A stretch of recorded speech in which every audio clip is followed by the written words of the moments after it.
Well, good Sunday afternoon, grandchildren. It's another time for another weekly Bible verse.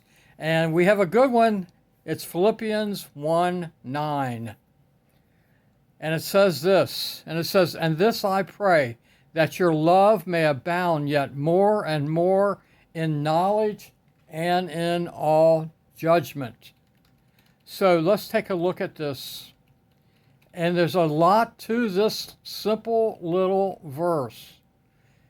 Philippians 1:9. And this I pray. This is the Apostle Paul writing to the Philippians, and he's letting them know that he's praying for them.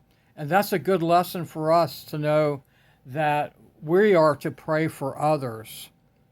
We are to trust Jesus Christ as our Savior, believing on the death and resurrection of Christ, and then God hears every prayer that we have.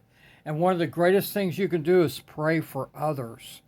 Yes, you can pray for yourself, and that's good, but when you take time to pray for others, that is really powerful and really a good thing to do.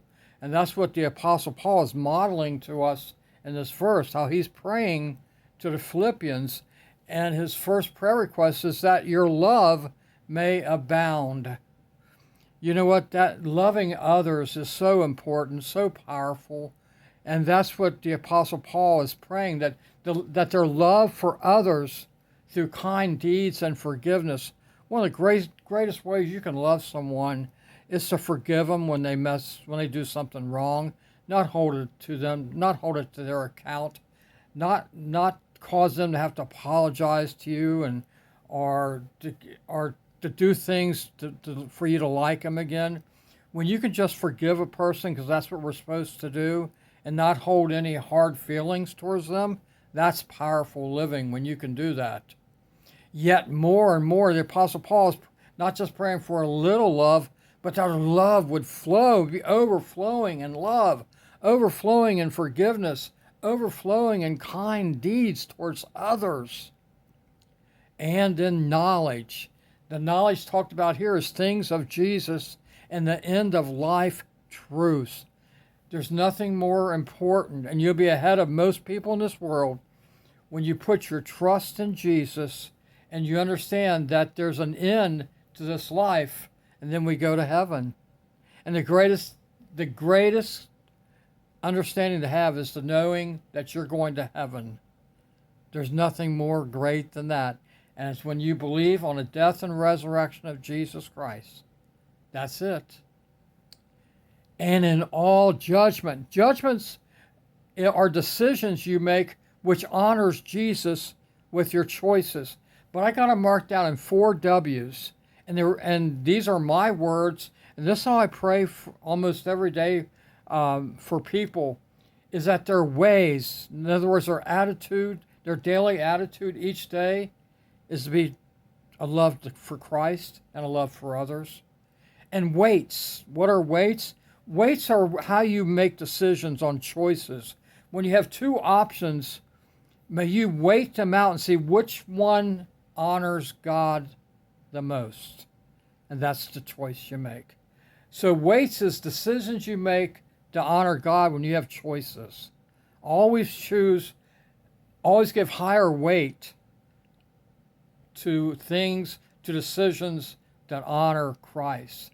And your works, the things you do each day when you're in school, and the papers that you turn in and the readings you're supposed to do that with just an attitude of pleasing God through all you work. All the works that you do in school is to honor God through your hard efforts, through your steadfastness, completing the assignment, through sometimes in class you work with others, how you work with others, how the cooperation that you can give to others.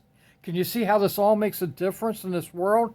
If more people would be kind to others, if more people would be more caring about more of the other person than themselves, can you see how we could transform this world into a better place? And your words are so powerful. We're to honor God with our words. You know, in the book of James in the Bible, it tells us that we can either honor God We can either encourage people with our words or discourage people with our words. Our words are so powerful. When you're using your words, may they be honoring to God, and and they be helpful to others, kind to others. Your words are so important. Your words to your parents, always respond in kindness. Why don't you today, after you watch this video, go and thank your parents for all that they've done for you. Say thank you for, we know that you work hard so you can give us a good life. Thank you for that. What kind words today. All right, let's go back and we'll finish. We'll read through it one last time. Just a great verse. I'm hoping that you guys, that you read this, you study this, you memorize this, and then you apply it, just like we talked about. And this I pray, that your love may abound yet more and more in knowledge and in all judgment. Love you guys.